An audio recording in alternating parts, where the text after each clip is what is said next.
Hey, deserving listeners, it's time to watch 90 Day Fiancé Season 8, Episode 1.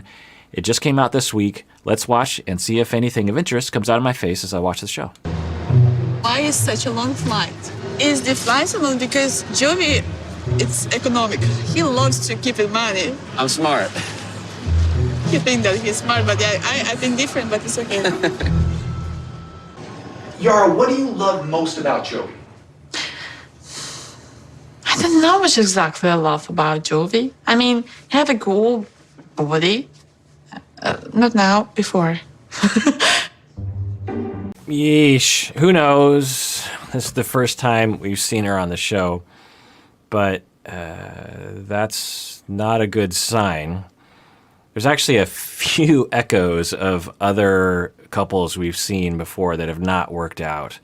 So I don't know if she's just a playful person and that deep down she has tremendous love for the right reasons, but, you know, this is a little concerning. But, you know, we haven't seen enough, so I'm going to hope for the best. Let's continue watching. Yoo-hoo! So easy. How the hell is feeling that? So easy. Of course, I love Jovi. I mean, I feel like I love Jovi. It's not this crazy love where I will jump from the mountains, but I feel like I miss him, and I'm pretty long time with him, so that means something. I not drop him yet, so yeah. Wow, what a roller coaster that was.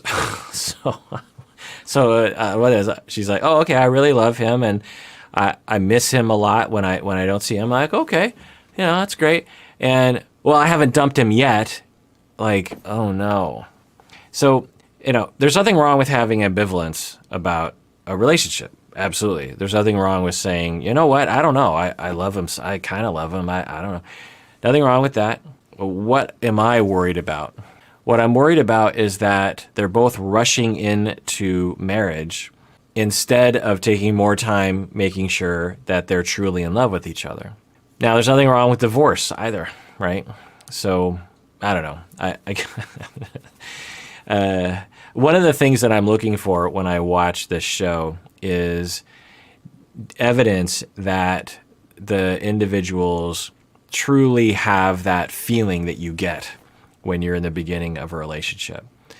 That feeling where, yes, wow, this is someone I want to be with.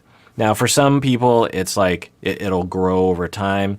With other people, it's right away. With some people, it's like, yeah, this is like the 5th time I've been in love. I'm not going to say it's the first time I've been in love, but I'm definitely in love right now. For other people, it's like, oh my God, I've never had this feeling before.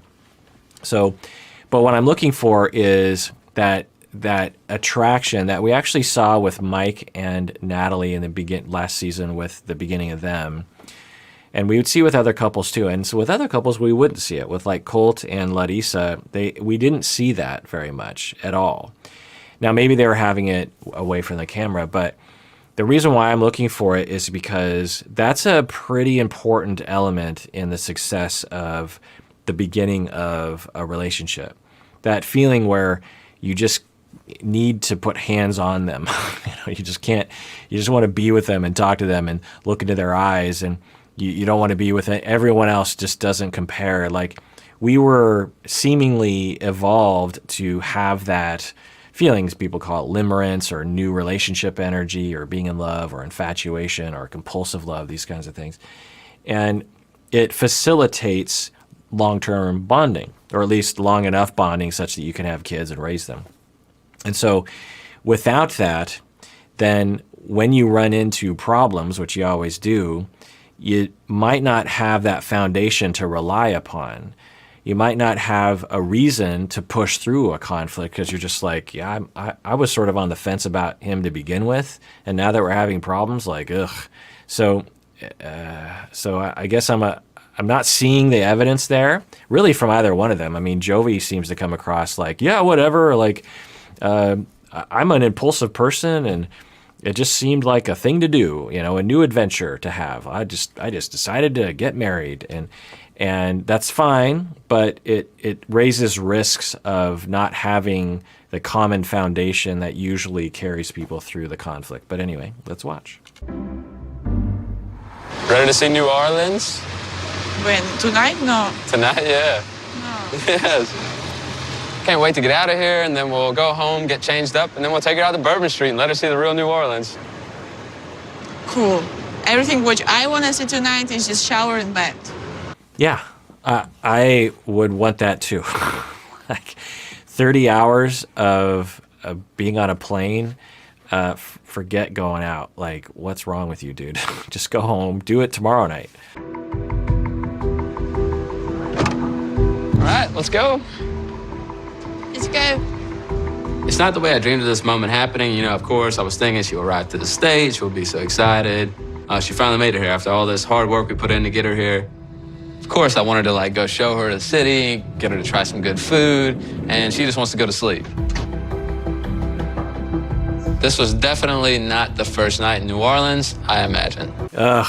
So this is concerning that he can't have empathy or understand where she's coming from, and is really locked in on bringing her to Bourbon Street. That doesn't bode well for.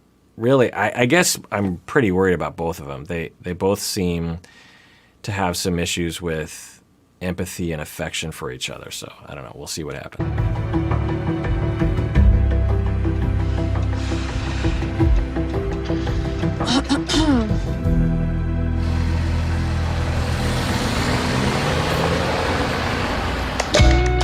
This season on Night. All right, let me know what you think in the comments about what I've been saying. I'm always curious as to what your thoughts are. And everyone out there, please take care of yourself because you deserve it. You really, really do.